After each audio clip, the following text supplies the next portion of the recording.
what you're looking for. It's me, the old me. It's a style.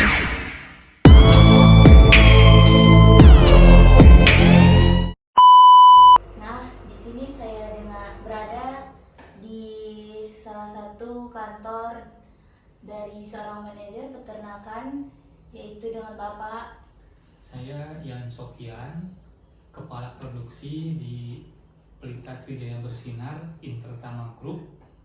Kalau di Medan tadi kenalnya dengan Umus Sukses Mandiri.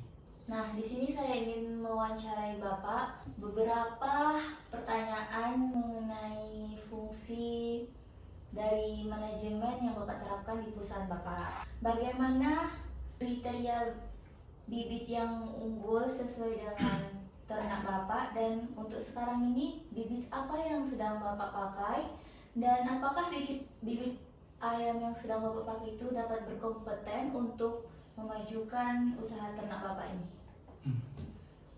Kriteria bibit unggul yang diharapkan sebetulnya yang paling utama dia punya daya tahan yang cukup kuat saat adaptasi. Kemudian yang kedua, cepat besar dengan efisiensi tinggi, itu ditandai dengan angka FCR yang rendah. Tapi kalau secara teori bibit unggul itu ada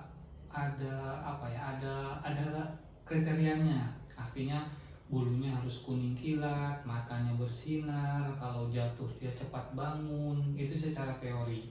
Nah, bibit yang kami gunakan saat sekarang ini adalah ROS 404. Dari sekian banyak strain ayam pedaging, ROS yang kami gunakan. Dulu pernah kami pakai Cobb, kemudian ada Hubbard, kemudian ada Lohmann, itu.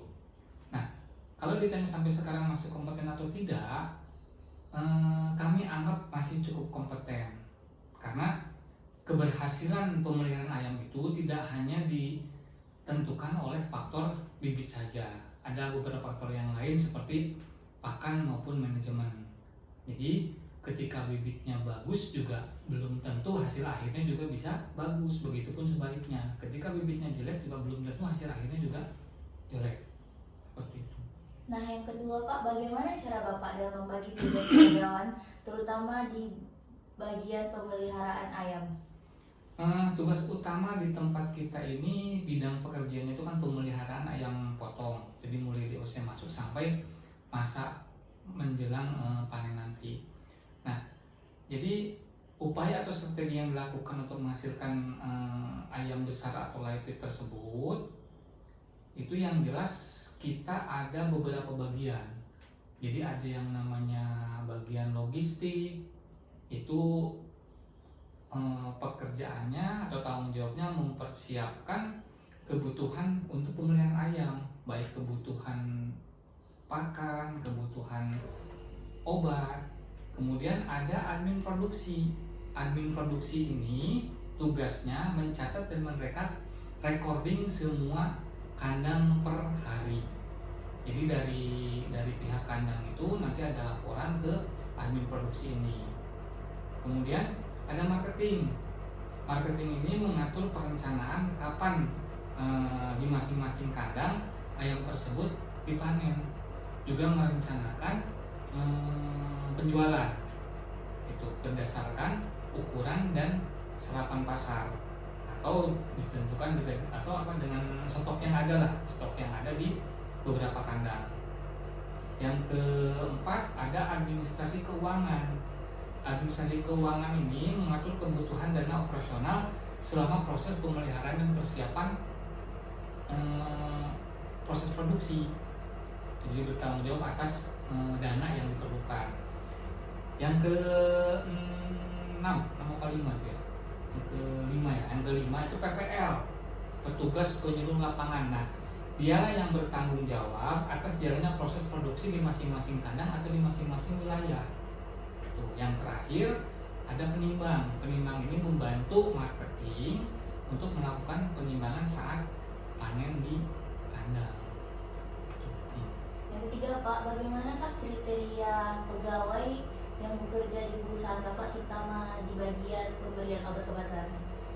Kriteria yang paling utama untuk semua anggota tim atau karyawan di tempat kami itu yang jelas jujur dan amanah, itu kriteria yang paling utama. Adapun kalau untuk yang di bagian pemberian obat itu yang jelas harus teliti karena itu menyangkut dengan dosis pemberian obat maupun aturan pemberian pakan. Tuh.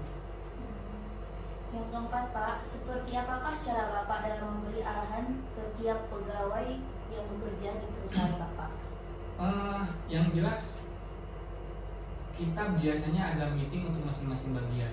Kan tadi sudah saya sampaikan ada beberapa bagian di tempat kami. Jadi ada yang disebut bagian administrasi maupun bagian lapangan atau produksi. Nah, bagian lapangan atau produksi ini itu yang paling utamanya PPL dan penimbang.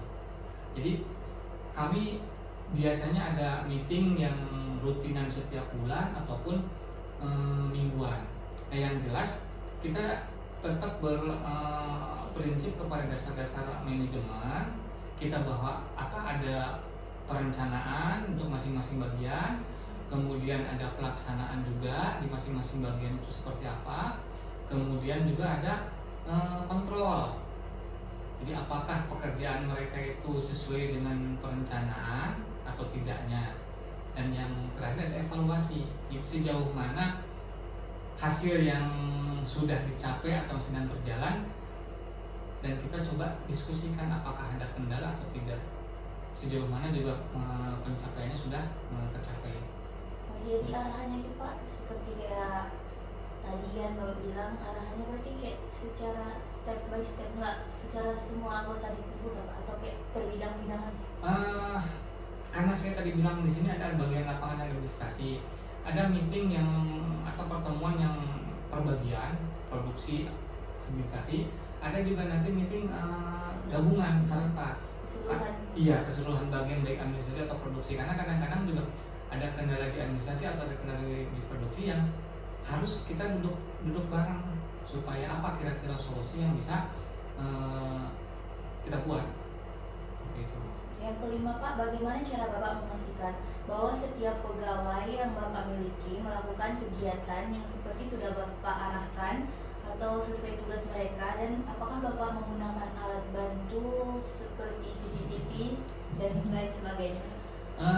Yang jelas seperti yang sudah saya sampaikan tadi, bahwa kita punya perencanaan, kita ada pelaksanaan, kemudian kita ada kontrol dan ada evaluasi. Nah, untuk memastikan bahwa semua pegawai yang ada di sini melakukan tugas yang sudah diberikan, itu yang jelas kan ada target. Jadi hasil dari target yang sudah direncanakan dan disepakati di awal itu seperti apa pencapaiannya, apakah berhasil atau gagal. Nah, kalau misalkan gagal, apa yang menyebabkan kegagalan itu terjadi, seberapa parah tingkat kegagalannya itu, apakah bisa dibenahi ataupun tidak. Yang jelas rapat ataupun meeting evaluasi atau koordinasi itu tidak pernah kita abaikan. Paling tidak dalam satu bulan itu ada 2 atau 3 kali meeting baik berbagian ataupun secara keseluruhan. Nah, mengenai pengawasan, ya terus terang aja memang hal yang paling sulit dalam dasar-dasar manajemen itu di pengawasan. Makanya saya kembali kan tadi di awal, apa sih syarat kriteria yang paling utama? Ya jujur dan amanah. Kalau sudah jujur dan amanah, ya tanpa diawasi pun mereka harusnya sudah berjalan atau bekerja sesuai dengan tanggung jawabnya. CCTV, terus terang kalau di kantor ada CCTV, itu kan ada CCTV, tapi tidak difokuskan kepada cara mereka bekerja atau mereka bekerja seperti apa, tapi lebih diinginkan ke CCTV untuk keamanan di sekitar kantor. Dan yang paling utama, CCTV kita cuma 1, ya Allah, udah itu aja cukup CCTV-nya. Saya ucapkan terima kasih. Sekian dan terima kasih. Wassalamualaikum warahmatullahi wabarakatuh.